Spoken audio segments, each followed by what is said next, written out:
Secretary Austin, by General Milley, they made clear, Secretary Austin specifically said, if you stayed there at a forced posture of 2,500, certainly you'd be in a fight with the Taliban and you'd have to reinforce. So what should everybody take from that?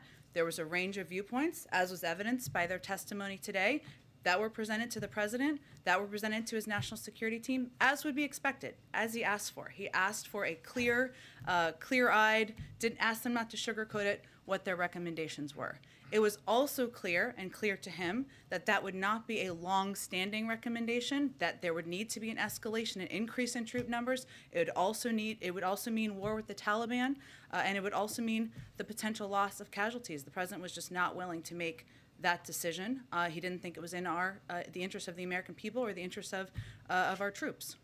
I'm sure some of my colleagues will have a couple of follow-ups on that. I just wanted to get to a couple of different topics. Sure. On the reconciliation negotiations, Senators Manchin and Sinema were over here. Are they still over here? Is there agreement on a top-line number? So first, Senator Sinema was here earlier today. Senator Manchin was still here as of when I came out. He may have wrapped up the meeting, but he was going into the meeting a little while ago. And Senator Sinema had a meeting with the president earlier today. They had a constructive meeting, agreed that we're at a pivotal moment, need to continue to work to finalize the path forward.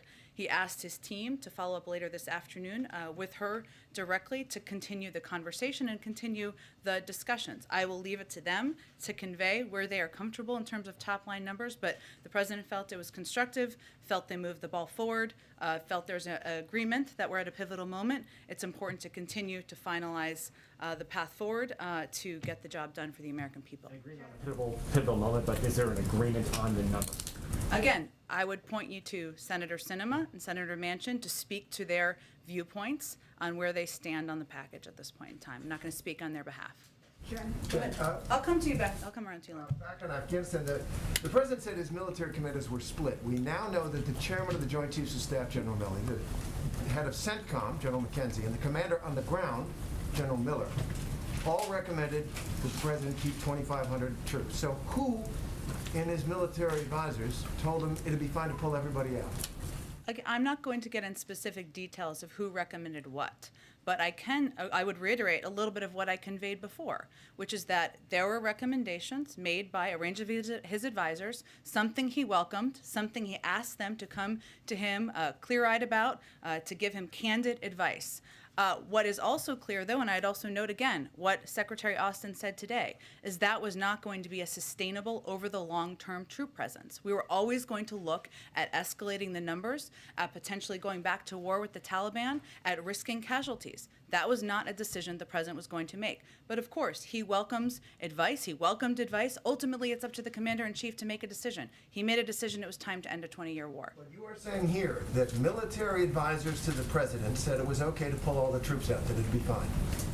That's not what I said. What I said was they recommended, I think we should not dumb this down for anybody here. We're talking about the initial phase post-May 1. We're not talking about long-term recommendations. There was no one who said 5 years from now we could have 2,500 troops and that would be sustainable. And I think that's important for people to know and to understand.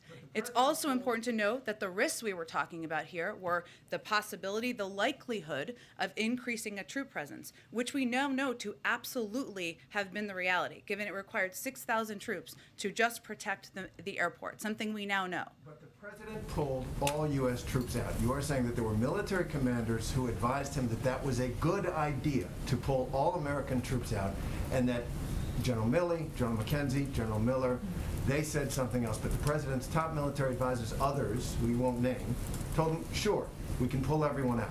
That's not how these conversations go. It's a risk assessment for every president about what is in the interests of the United States of America, our military, and our national interests. And if we had kept 2,500 troops there, we would have increased the number of troops, we would have been at war with the Taliban, we would have had more U.S. casualties. That was a reality everybody was clear-eyed about. There are some, as is evidenced by people testifying today, who felt we should have still done that. That is not the decision the president made. It's up to the commander-in-chief to make those decisions. Go ahead. Jen, thanks. It might be helpful if you could just tell us, what do you mean by split? What were they split between? What's confusing about that?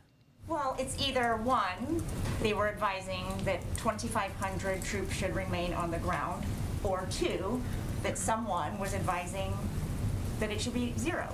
Well, again, Weijia, I think it's important for the American people to know that these conversations don't happen in black and white or like you're in the middle of a movie. These conversations are about a range of options, about what the risk assessments are about every decision. And of course, there are individuals who come forward with a range of recommendations on what the right path forward looks like. I'm not going to detail those from here. They're private conversations and advice to the President of the United States. Ultimately, regardless of the advice, it's his decision. He's the commander-in-chief. He's the president. He makes decisions about what's in the national interest. And he believed we should end the war. More broadly, who does he consider to be his top military advisors? He considers, of course, the Secretary of Defense, the chairman of the Joint Chiefs. He considers a range of advice from his national security team, his Secretary of State, his national security advisor, and others who can give him, he asks for candid advice from. Today, General Milley also testified that he spoke with several authors for their books about the former president. Does President Biden think that's appropriate? I'm not going to make an evaluation on that from here. Obviously, the chairman makes his own decisions about that. Does he though? Does the White House not have to sign off anytime an SAO, senior administration official, speaks to the press? We certainly give people advice on what people are writing about and whether it's constructive for them to engage with it. But individuals do make a range of decisions. Weijia. So did you advise him before? I don't have anything more for you, Weijia. Go ahead. As we sit here today, does President Biden believe that his military advisors supported his decision to withdraw all U.S. troops based on their own judgments? Well, Kelly, I think what you heard them say during their testimony is that about certain stages, they gave a variety of advice, which is accurate and something the president, of course, welcomes. He ultimately had to make the decision as the commander-in-chief about what is in our national interests. You also heard Secretary Austin make clear about the commitment of delivering on what the president had decided, and the fact that if we had left troops in there past September 1st, we would have been at war with the Taliban. So I think what's important for people to take away from the testimony today is that it reiterated and confirms a lot of what we've been talking about over the past couple of months, about what the risks were of keeping troops on the ground, what the Taliban's intentions were, what the impact was of the deal that was struck by the prior administration directly with the Taliban that released 5,000 Taliban fighters into Afghanistan without the engagement of the Afghan government. Those are all the repercussions and the impact. And yes, they gave their advice as they should, and then they implemented the president's decision. So knowing that the president gets to make this decision, knowing he may have to make further decisions going down the line. So not looking at the history, but I think the public wants to know if the generals and military advisors give advice, how will the president use and process that, and how will he talk about it publicly? That matters to the public. Did the president convey accurately what these generals were saying to him? He conveyed in the interview? In what aspect? Well, in the interview, and then going forward, can they understand how the president will use that kind of information when we see there's a conflict between what the generals were saying and the president's public statements with respect to Afghanistan? Well, the president made clear that the advice was split. He didn't outline what every individual conveyed to him in private advice, as I don't think anyone in the American public would expect. Obviously, they're testifying before Congress today. They're answering questions accurately. They're providing more detail on their advice, as they should. That's how that process works, and as they should. I think what the American people should know is the president is always going to welcome a range of advice. He asks for candor. He asks for directness. And in any scenario, he's not looking for a bunch of yes men and women. And what that means is that ultimately, he's going to have to make the decision about what's in the best interest of the United States. If there's conflicting advice given, by necessity, some people's advice will not be taken. Go ahead. So what is the White House's reaction to some other aspects of General Milley's testimony? He said, among other things, that it was a mistake for two successive American presidents to have a date-based or date-certain withdrawal, that it ought to be conditions-based. He also indicated in his testimony that the idea of the U.S. credibility would be damaged would be a word that should be looked at. What's the White House's response to those aspects of his testimony today? Well, first I would say that Secretary Austin spoke directly about our credibility in the world during the same testimony, and he said our credibility remains solid and people place great trust and confidence in America. And what we also look at is the fact that the NATO Secretary General has affirmed that our allies were consulted on the president's decisions. We communicated to the Afghans and to our allies. And since the time of the withdrawal, we worked to get 100 countries together to unite in an effort to make clear that the international community's expectations, what they are of the Taliban-led government. That shows the United States still has power, still has trust, still has partnerships in the world, even as it relates to Afghanistan. What was the first part of your question? So General Milley specifically said that he believed it was a mistake for there to be date-certain withdrawals versus conditions-based. He said that was a lesson he learned. Does the president agree with that? Does this White House acknowledge that it was a mistake? And is there any, not to say second-guessing, but is there any thought that perhaps a mistake was made? In which piece? When did we set a deadline for withdrawal? You're talking about September 1st? The general said that the two successive American presidents made the mistake of setting dates. So this president had first September 11th, and then he adjusted to August 31st. General Milley indicated that that was a mistake. Well, to be clear, we had a May 1st timeline with no plan. We had a deadline and no plan for withdrawal that we walked into when the president was inaugurated and took office. The September 1st timeline was based on the recommendations of the military and on the timeline needed to operationally, effectively, and safely withdraw our troops once the president made the decision to withdraw our troops. So it's not the same thing. I do want to ask you one more question. General Milley also said that he wasn't asked about whether to keep troops on the ground until August 25th. Is that true? Say that one more time. Well, General Milley said he wasn't asked by the president whether to keep troops on the ground until August 25th. Past September 1st? Past September 1st, I suppose that was the question, but can you confirm? Well, the context of that's pretty important, isn't it? Sure. So what more context can you add? Well, I'm saying that because when you say August 25th, people would infer that to mean that he wasn't asked for his point of view on what our approach should be until then. That's not accurate. There were ongoing daily discussions in the Situation Room where the president asked for advice, for viewpoints from the military, from his national security team about how we should proceed as it related to August 31st. That's no secret. We made that clear, certainly at the time. I'd also note that during the testimony, General Milley also made clear that we would have gone to the war with the Taliban had we not withdrawn before by September 1st. That was also advice he gave privately. Go ahead. Thank you, Jen. Quick question on energy prices. Oil prices have reached $80 a barrel, first time in 3 years. There is an energy crisis underway. China, UK, Europe. We understand from the White House that you are monitoring the situation, but what in the near term is the White House doing to ease pressure on the market? Are there any conversations that you are having with OPEC or you're planning to have with OPEC that you can tell us a little bit more about? And we also know that Jake Sullivan is in Saudi. He's planning to meet with MBS, although that is about Yemen. Does he plan to bring this up during that meeting? Well, we continue to speak to international partners, including OPEC, on the importance of competitive markets and setting prices and doing more to support the recovery. We're obviously monitoring, as you've already alluded to, and I would note that last month our NEC director, Brian Deist, also sent a letter to FTC Chair Lena Khan asking the FTC to use all of its available tools to monitor U.S. gasoline market and address any illegal conduct that might be contributing to price increases. The FTC responded, committing to take specific actions to identify, deter, and investigate. I'd also note that Jake Sullivan also put out a statement at the time, which you referred to. The engagements he has in the Middle East and with the Saudis, that specifically the meetings with the Saudis, are really focused on Yemen. Our envoy is participating and a part of those conversations. That's really the focus. So I don't have a further readout beyond that at this point about how the conversations have gone. Obviously, our national security advisor has been deeply engaged, but that's not the focus or the purpose of his trip. And specifically in terms of sort of regulatory action from the FTC, that is obviously going to take some time, but the pressure on the market is building up right now. I mean, are there perhaps any, again, conversations on, reaching out to the emergency stockpile to, ease some pressure on the market?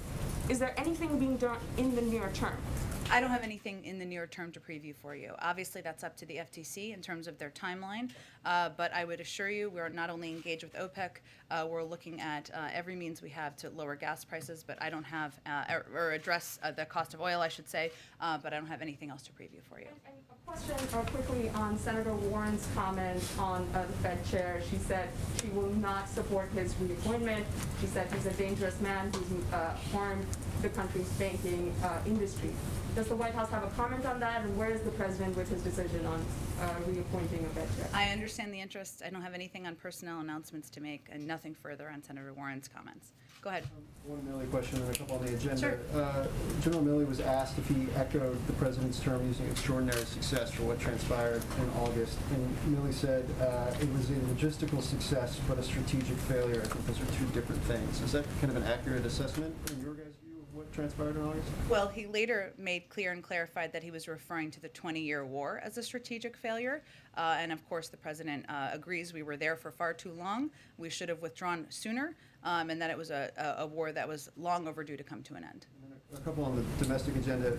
I understand what you're saying about asking Senators Sinema and Manchin, but a lot of Democrats on the Hill want the president to press for that top line. I think that's crucial to the Thursday vote. Was that his intent today? Because that seemed to be the view on the Hill of what he was trying to do with these meetings today. Well, I can assure you that when he has conversations, they're quite candid, they're direct, and he's had a long relationship, a good relationship with Senator Sinema, as he has had with Senator Manchin, who he has been meeting with. I'm not sure if the meeting has ended yet, but I'm going to keep those private. And we're obviously at a very sensitive time right now in these discussions, a pivotal time in these discussions, and I understand the interest, but I'm going to try not to say anything that gets me fired today. I enjoy speaking with you all so much every day. Just one more, and I'm not trying to be clever here. Speaker No, go ahead. Pelosi wrote in a dear colleague letter today. It said, as I write this, negotiations are being led by President Biden to advance his agenda. Is there, because it's an inflection point, are the roles changing in terms of who's leading things right now, what the role between the speaker, the leader, and the president are? Am I reading too much into that? How do you view the president's role right now? I would say the president is deeply engaged. I know we've read out some of the calls and meetings he's had. We haven't read all of them out in terms of the engagements and calls he's had. He's talked with a range of members across the political spectrum in the Democratic Party, I can assure you. But I would say the way he sees it is that he's working together in lockstep with Speaker Pelosi, with Leader Schumer, to get this done. They are all clear-headed. I know I said this yesterday, but it's worth repeating about the challenge of what we were pressing to achieve this week. As you all know, he spoke with them last night. He will continue to remain closely engaged with them. And so he's working, I would say, in lockstep in partnership with the speaker and the leader. Go ahead. So I'm going to try one more along those Go lines. to it. And then I have another reconciliation Okay. question. Is there a sense in which the president's posture in these discussions with Manchin, Sinema, and the rest has changed over the course of the last week? In other words, is he listening? Does he go into these meetings to listen to hear what they're saying? Is he going into these meetings to tell them what he wants from them? And has that dynamic changed? And in the sense of him being more forceful about what he wants to achieve in these negotiations and discussions because we're coming up against that deadline. So, Again. wasn't that a better way to try to That do was that? good. That was good, Mike. You led me down a rabbit hole there. Look, I think these are a discussion, these meetings. The president, as you all know, was in the Senate for 36 years. He didn't want any president to tell him what to do. He's not going to tell anyone what to do. He is going to have a discussion, have an engagement. Those can be direct, those can be candid, those can be straightforward. And as I noted earlier on, this is clearly a pivotal moment. This is clearly a sensitive time. And there was agreement, which is a good sign, that we need to press forward and work to get these packages across the finish line. That's a good thing. But I'm going to keep the tone and tenor and flow of who had more words in the meetings private at this point in time. Okay, one more question on the reconciliation package. You guys have made a lot of the administration officials have made a lot about the idea that the cost of the program is zero, and by that I expect you mean net zero to the Treasury once you sort of take into account the money that's raised versus the money that's spent, correct? Yes, it doesn't, I know none of us are mathematicians, otherwise we wouldn't be here, but yes. Of the investments that were proposed, including tax cuts and the pay-fors, including making the tax system more fair, zero. But do you guys acknowledge the sort of broader truth that it's not, that it does cost somebody, right? That the cost of the investments that the president wants to make they're not simply a free lunch, right? Whether they're going to cost people who smoke cigarettes, or they're going to cost business people, or they're going to cost companies, or they're going to cost rich people. Like, the cost of what the president wants to do over the course of the next decade and beyond falls on somebody, right? But there's a clear difference between what we're talking about as it relates to taxpayer funds, right, or funding that or lead to our debt, right, which I know a lot of Republicans are supposedly concerned about, and asking businesses. 50 of the top companies last year in 2020 paid not $1 in taxes. A lot of high-income high-income individuals pay lower tax rates than nurses and teachers. Nobody thinks that's fair. Yes, we're asking them to pay more. Yes, so it will cost them more. Go ahead. Thank you, Jen. Just a question on the debt limit. I wanted to see if you guys are raising the possibility of using reconciliation to raise the debt limit, particularly as this October 8th deadline, or excuse me, the October 18th date is fast approaching. Yeah. So we obviously wanted to do this in a bipartisan fashion, as we've talked about quite a bit in here. It's a shared responsibility. It's been done 80 times in a bipartisan manner in the past. And now Leader Schumer wants Democrats to be able to do it alone if Republicans refuse to help. So that's really what is being pursued at this point in time. In terms of the mechanisms of that, I'd certainly point you to Leader Schumer's office. It's also our hope that if Senator McConnell isn't going to help us avoid a default and a shutdown, at least he'll get out of the way and let Democrats do it alone so we can avoid a default. And right now that question remains up in the air. Is one other option to get rid of the filibuster to do this? I mean, without a filibuster, it would be much easier for Democrats to do that. I certainly understand the question, the interest, but the president's position has not changed on that. Go ahead. Thanks, Jen. I have a question about the not raising taxes on people who make over $400,000, make under $400,000. Would a carbon tax violate that rule, or would there be some way with a rebate, something like that, to make it okay with your criteria? Well, so on the carbon tax, first let me just say that there are a lot of ideas being debated. President has asked members to submit their own proposals, including on critical issues like how to address the crisis of climate change. So I just throw that out there because there's a lot of revenue raisers and a lot of options that are out there. Obviously, the president put forward his own plan for addressing climate change that doesn't involve a corporate carbon fee. But as you can see from the corporate polluter fee embraced in the bipartisan infrastructure deal, polluter fees on corporations do not conflict with the $400,000 pledge. So in our view, that would be one way. But again, there's a range of revenue raisers and options on the table. The president didn't propose this one. They're looking at a range of options. And obviously, we're at a pivotal moment, as we've said. Go ahead, Jackie. Thanks, Jen. On reconciliation, one more. Has the president given a top-line number to members of Congress that he would accept that's less than $3.5 trillion? The president always knew it would be a compromise. That's why he's been engaging with and listening to a range of members on their points of view. Some have expressed publicly that they're not comfortable with 3.5, even though zero costs $0. But I'm not going to speak on their behalf of what they're advocating or negotiating with each other. The president's just looking to unite the party to get across the finish line.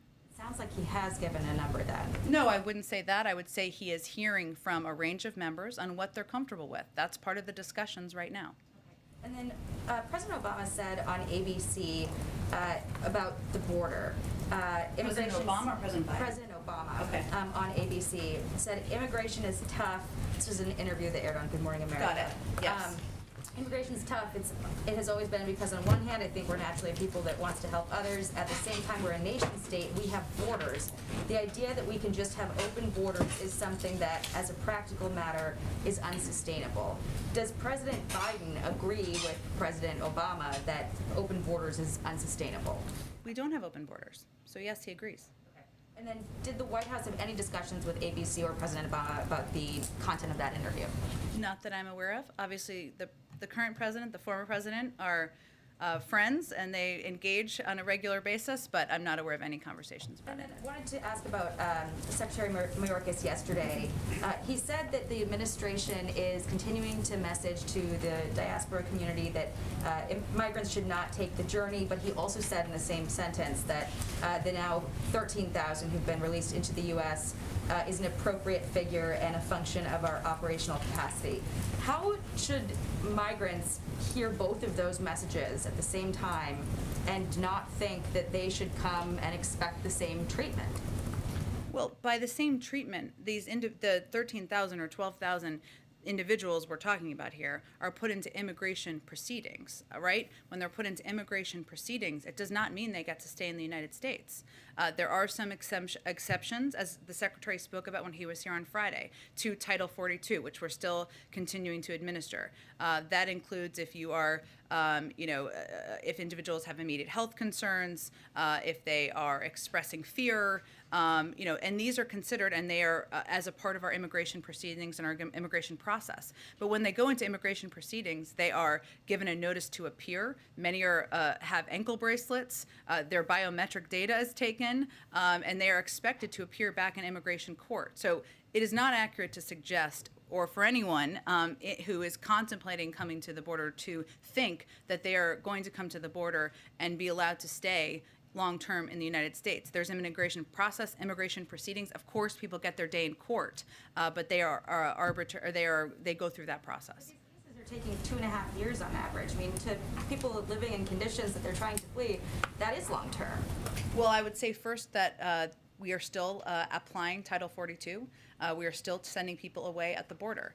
And again, individuals who come, who do meet any of those criteria, go through an immigration process, immigration proceedings.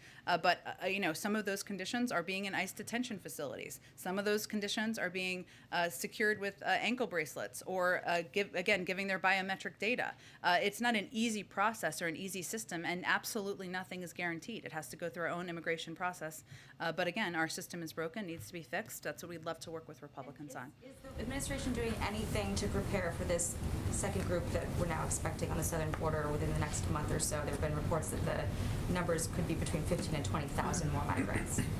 We're continuing to apply Title 42 at the border. We are continuing to convey through a range of means, communicating directly with people through paid media and otherwise. This is not the time to come. I would note that while there are a number of people who are in the immigration proceedings process, there are also thousands of people who went back across the border when they realized they could not stay here and could not stay in the camp and would not be able to stay in the United States.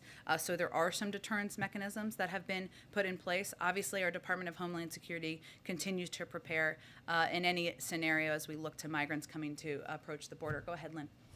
Actually, Obama gave that interview in connection with his being in Chicago today for the ceremonial groundbreaking of his presidential son, which goes back to your origin story that lands you here.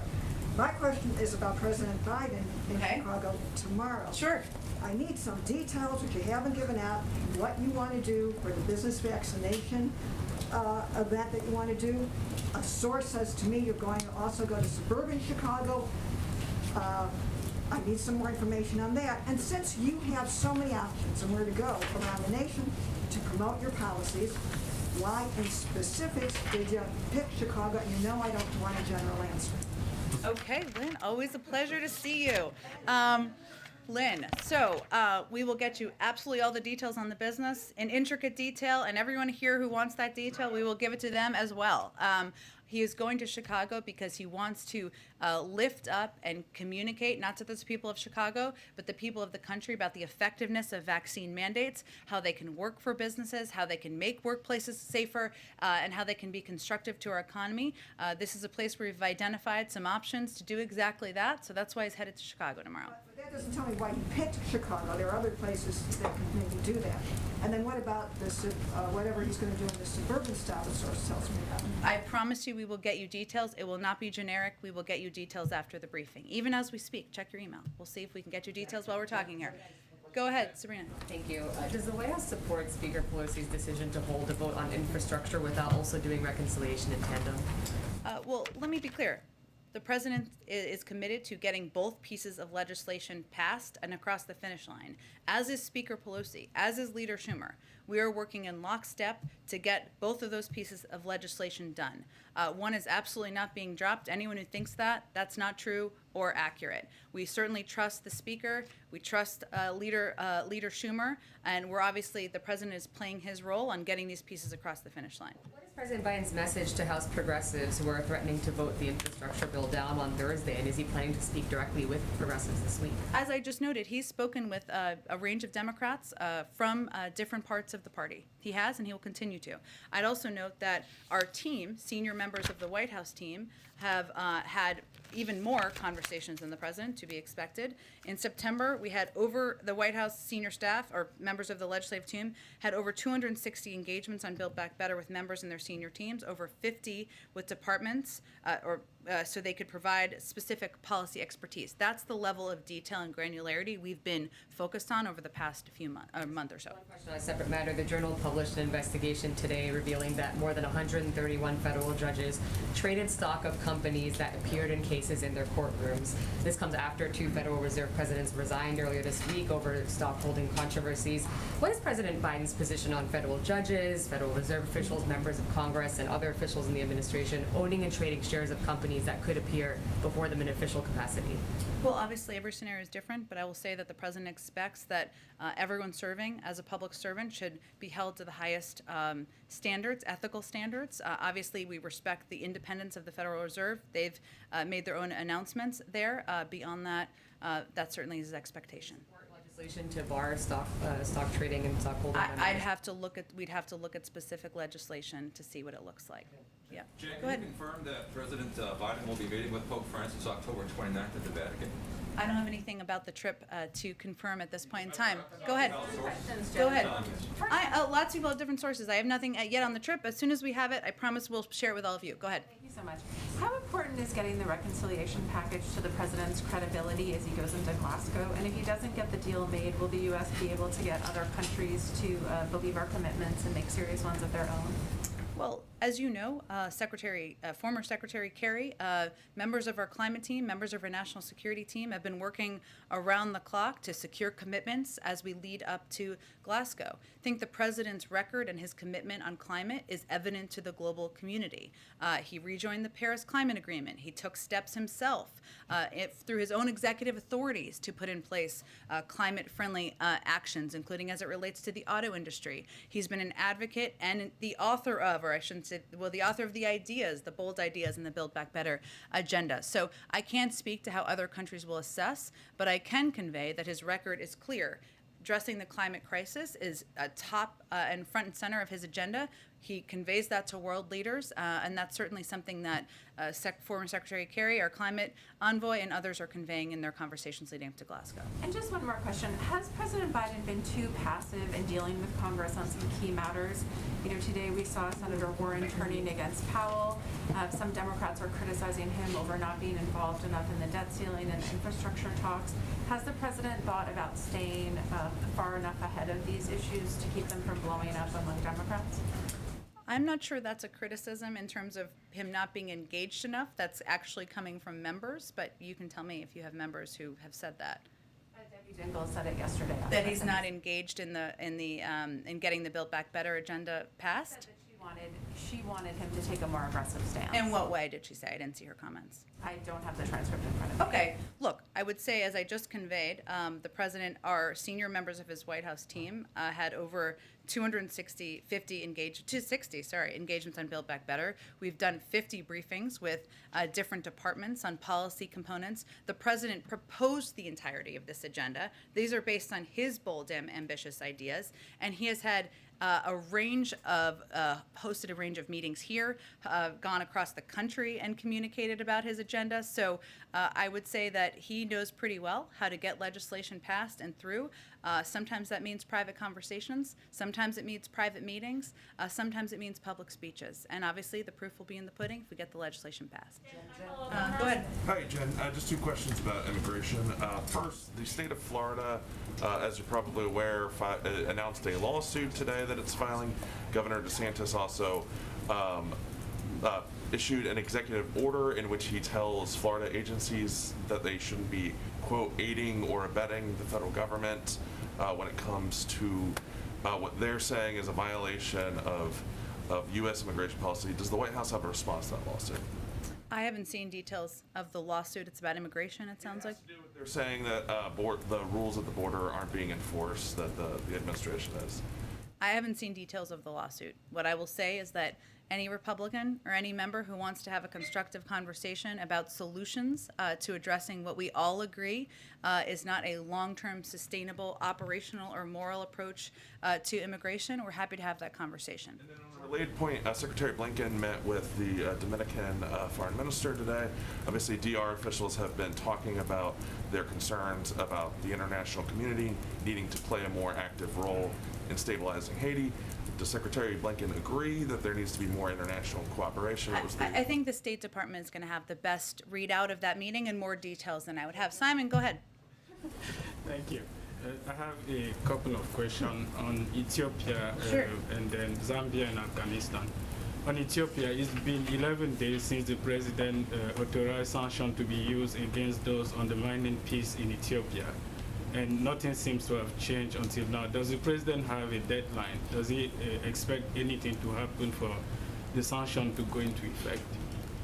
So for people who are not following this as closely, because we haven't talked about this a lot in here, so on September 17th, President Biden signed an executive order establishing a new sanctions regime to help push for a resolution of the ongoing crisis in northern Ethiopia. We're continuing to urge from our diplomats and certainly members of our team on the ground or nearby to urging the parties to end ongoing hostilities, take steps to initiate discussions to achieve a negotiated ceasefire and grant unimpeded humanitarian access. The United Nations Secretary General, African Union leaders, and a growing number of international actors have made clear there is no military solution. Unless the parties to the conflict make clear changes, the administration is prepared to take aggressive action under this executive order to impose targeted sanctions. So the sanctions authority, the executive order gives sanctions authority. This would be imposing targeted sanctions would be the next step here. It gives us the authority to do exactly that. I would also note that we are continuing to provide substantial humanitarian assistance to Ethiopia, totaling over $1 billion this year alone, and we'll continue to support the people of Ethiopia with assistance throughout the country. And certainly this issue deserves continued attention. Last week, the White House was hosted for the first time two African presidents, the president of Ghana, President Akufo-Addo, and the president of Zambia. Was anything achieved during those meetings, and why were they not received by the president himself, since he received the prime minister of India, Japan, and Australia? Why were they not received in the same way? Why were they not received by the president himself? They were received by the vice president. Oh, sure.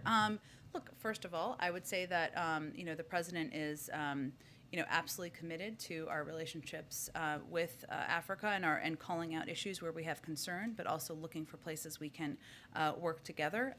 Having the Vice President of the United States have these high-level meetings shows the commitment of the Biden-Harris administration to these relationships and to having open and constructive dialogues. And hopefully the leaders who were here will take it as exactly that. I just have to jump. I'm sorry, and I just got to jump around because I got to get some more people. Karen, go ahead. According to the Labor Department, the child care industry is down more than 125,000 workers nationwide, which is more than a 10% drop since before the pandemic. When the president is having these conversations with lawmakers right now about the reconciliation bill, how much of a priority is it for him to ensure that funding for child care workers is included in that final bill? Well, clearly it was a part of his initial proposal, so that tells you that it's a priority. And certainly he recognizes the role that childcare workers, many of whom also have challenges that are preventing them from being in the workforce. Maybe it's their own childcare needs. Maybe it's elder care that they are affording and paying for. And there are a range of impacts that all of these components have on the reduction of childcare workers, I would say. Also fear of COVID and fear of not being safe in workplaces. So I'm not going to prioritize from here as the bill, as discussions are ongoing, but certainly it was a priority to the president given it was his initial proposal. And there are many advocates on Capitol Hill and in the American public for this as well. In terms of impact, as you just said, just since June, there's been more than 10,000 childcare workers who've left the industry, and many are taking jobs that have higher increasing wages. How quickly could the Build Back Better agenda have an impact? How quickly could funding potentially reverse this trend we're seeing? It's a great question, Karen. I can check with our labor department and see if there's more specifics on projections. I would say that this is a 10-year plan. It's meant to address challenges over the long term, certainly something that would be implemented as soon as it's passed into law. But in terms of the projections of the immediacy of the impact, I'd have to check with our economists in the labor department. George, go ahead. It's hard to find a good precedent for this morning's hearings. Given the importance of civilian control of the military, are you at all uncomfortable with the generals testifying so openly and candidly about their advice to the president or disagreements with the president? We aren't. We feel this is a part of democracy. The president values the candid advice of the secretary, of the Joint Chiefs, and of his military advisors, as well as members of his national security team. It doesn't mean he agrees always with every component and every element of his advice, but he welcomes the candor, he welcomes the debate, and that's the kind of president that he will continue to be. Go ahead. Yeah, I wanted to follow up actually on this question. Lieutenant Colonel Stuart Scheller, a Marine officer who questioned the withdrawal and questioned essentially the commander-in-chief, has been put in jail.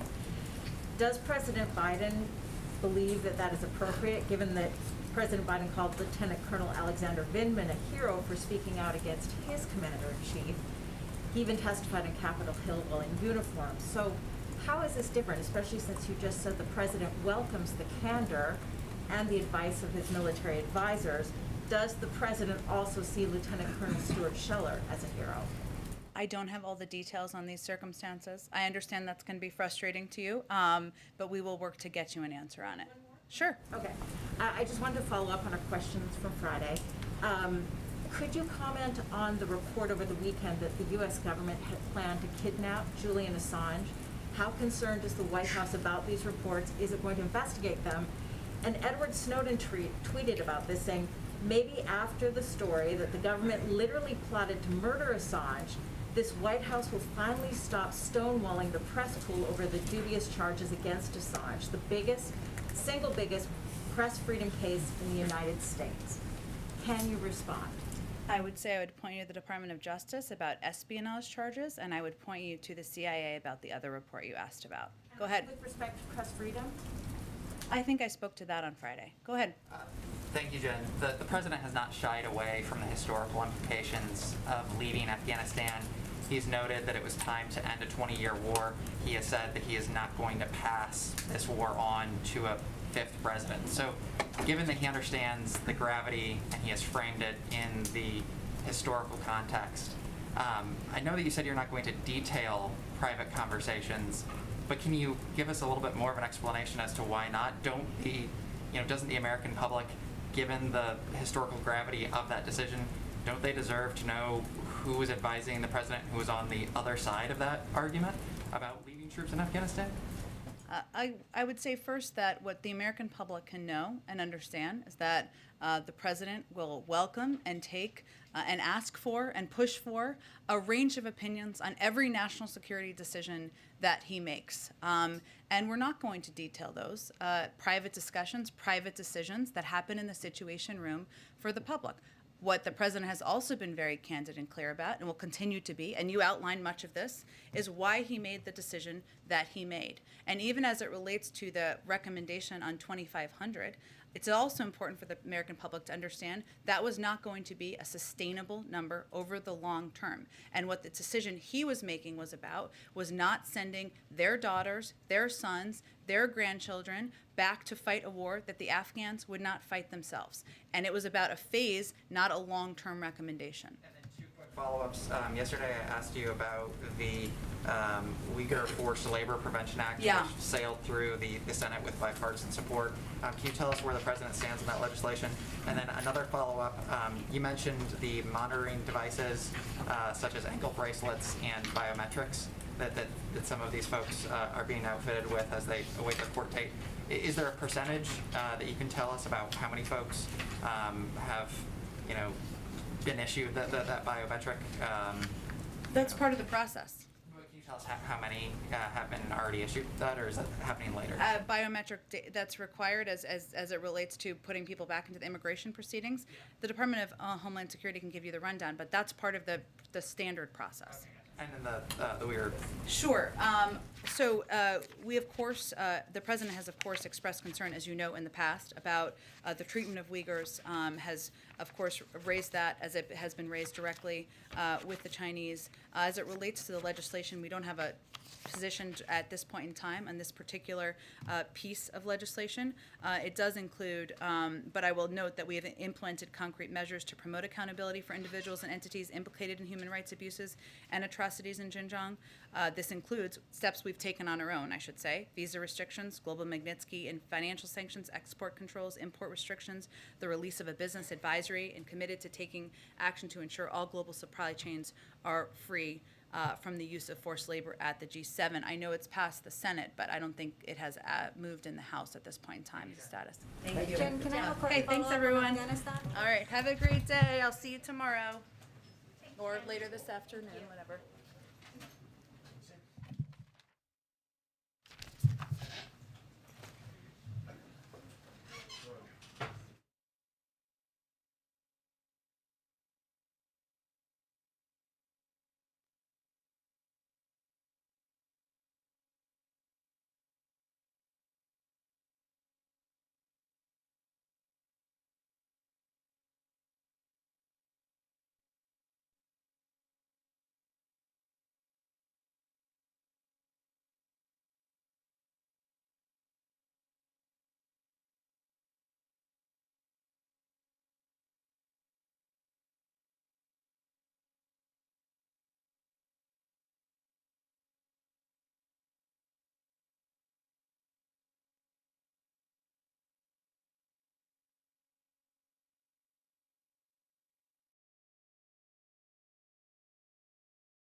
Change the rules in